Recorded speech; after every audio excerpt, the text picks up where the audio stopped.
What's up, guys? Hope you're having a good day.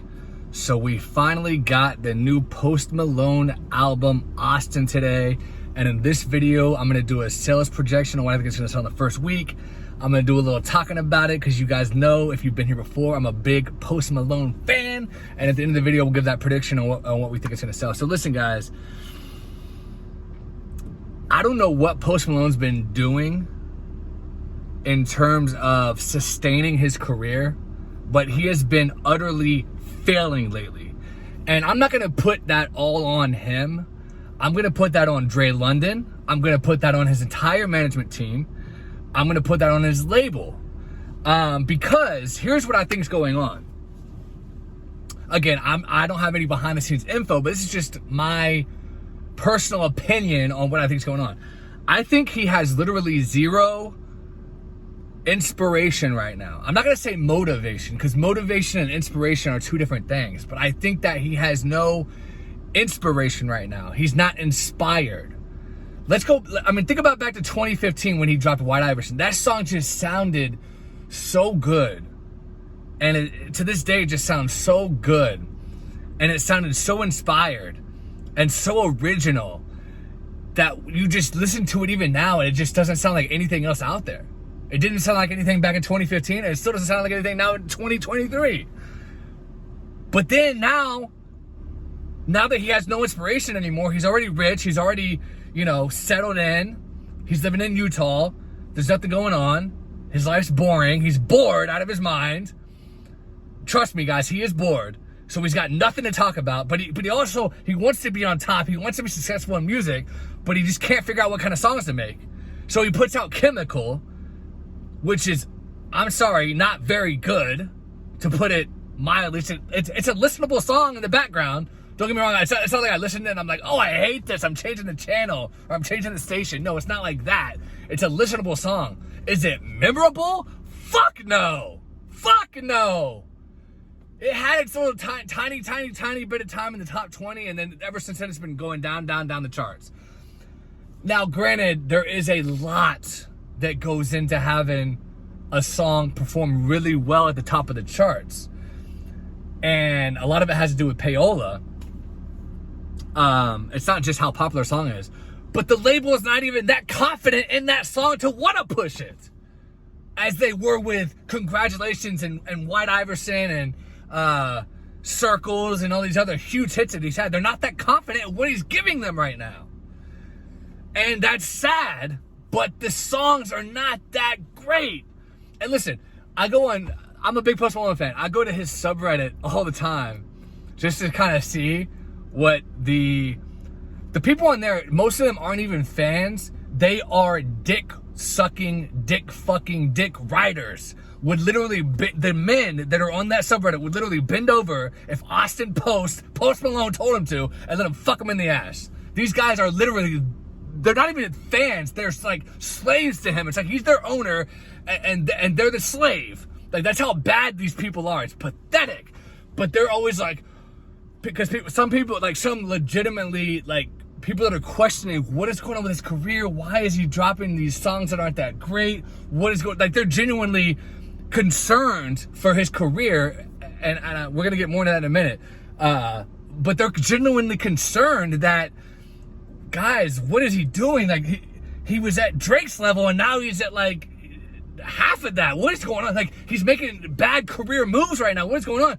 And then the dick writers come in and they're like, oh, well, he is the happiest he's ever been. And as long as he's happy, I'm very happy that he's making this kind of music because this really touches my heart. As a matter of fact, guys, I'm going to tell you right now, Austin, he makes I'm going to tell you right now, 12 Karat Toothache is my favorite album out of all of his releases. And I think it's the best album of all time. By the way, I hope he reads this and lets me suck his cock later. Like, literally just pathetic, okay? Because objectively speaking, 12 Karat Toothache was ass, and that's why the sales were in the shitter compared to his prior releases. So anyway, the detriments that he's making in his career right now are bad, okay? Bad. Now, if you guys want to do this real quick, after this video, you can go. I've done at least 3 Post Malone videos on my channel. Watch them all. I gave him some career advice in one of them. And my advice was basically, I'll sum it up real quick here, but you can go watch the video still. I said that one of the key things he has to do is he has to drop really fast after 12 Karat Toothache bombs, because inevitably that's what's going to happen. And what happened? It bombed. And I said he needs to come back quick. So he's making the right decision there. That is one good decision that he's making, coming back fast. Because last time he waited between Hollywood's Bleeding and 12 Karat Toothache, there was a solid 2019 and 2022, like a solid 3-year gap. That's too long. That's too long, bro. Too fucking long. So I said after this bombs, which is gonna happen, and it did happen, I said he needs to come back quick with a follow-up to 12 Karat Toothache.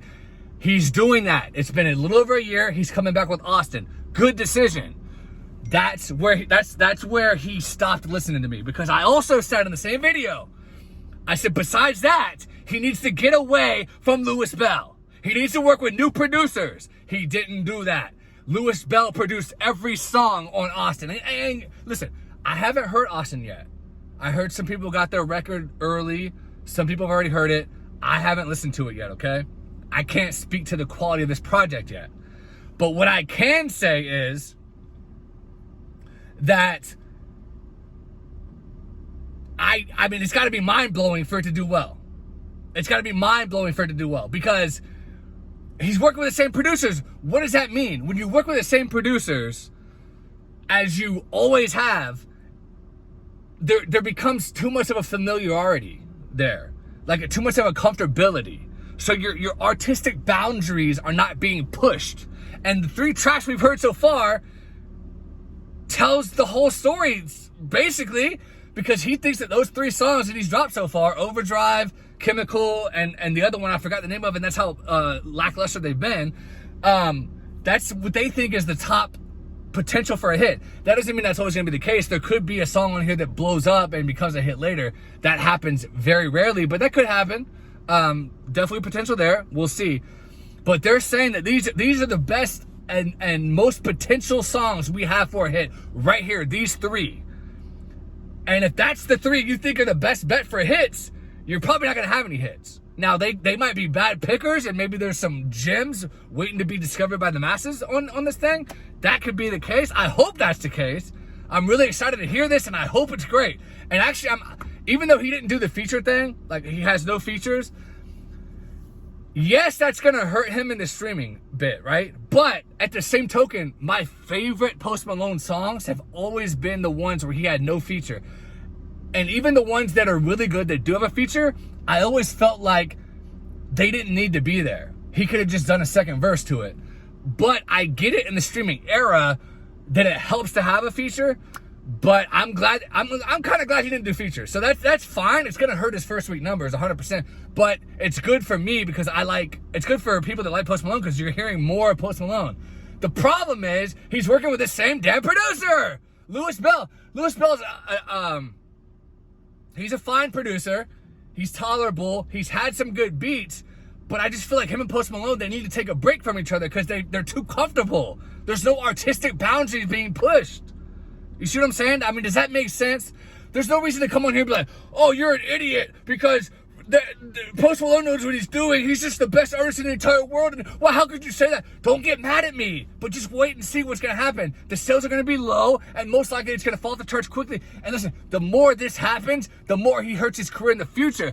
And as a Post Malone fan, you should want him to do everything in his power to have success, because the more success you have now, the longer your career lasts, which means more success now means we get, as Post Malone fans, more Post Malone music. The more successful you are, the bigger you are, the more resources the label gives you, the more money you make, and the more you get to give to your fans. If you become unsuccessful and your sales start going down, the label starts pulling back your budget, you lose motivation, next thing you know, you fall off. That's what we don't want to happen. So as someone that, as a fan, you should listen to my advice and be like, yeah, he's got a point there. Even though I'm a fan, I mean, I still want him to do well, so maybe he should listen to this guy on YouTube. You know what I'm saying? I mean, I'm not an idiot. I have a college degree. I know a little bit about business and a little bit about music, right? I mean, we can objectively agree that that makes sense. He needs to work with new producers, get some new blood in there, get some new ideas in there, some new writers in there. Stop working with these same people that are giving you these same results. That's all I'm saying. So having said that, what's he going to sell in the first week? It's going to be his lowest selling album since Stoney. Stoney came out and it did about 60K in the first week. I think this one's gonna do maybe around 60 to 70 to 80, at the most 90. I don't think it's gonna hit 90. I think it's gonna be between 60, 70, and 80. First of all, Travis Scott's also dropping the same day. I'm gonna do a video about that as well.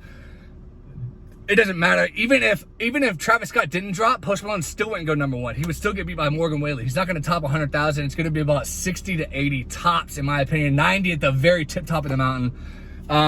The best hope he has to have success on this album is if there's a sleeper hit on there like I talked about earlier. We'll see. I can't say whether that's going to happen or it's not going to happen, but he needs some new blood. He needs it ASAP. He needs to get a better team around him that can place better people around him in order for him to be more successful. Now, if they've tried to do that and he's turned it away and said, no, I'm gonna keep doing what I want to do, I'm not taking your advice, well, then he's in the wrong and he is he's hurting his own career. But if they haven't tried that and they're just yes men and he's faltering because they're not coming in there and saying that, well, then that's their fault. So I don't know whose fault it is, but I do know he needs new blood. He needs new blood ASAP, because otherwise his career's tanking. He had potential to be Drake right now, but now he's falling below even a middle of the tier road rapper in sales. I mean, you can't do that. Your career's gonna tank, you're gonna fall off, and the next thing you know, we won't get the new Post Malone music. Get a better team around you, bro. New producers, new writers, ASAP. Nothing against Louis Bell. He's a fine producer, but I feel like you guys have had enough music together now. You need a new sound. You gotta get a new sound, new writers, new inspiration. Thanks for watching, guys. Talk to you later.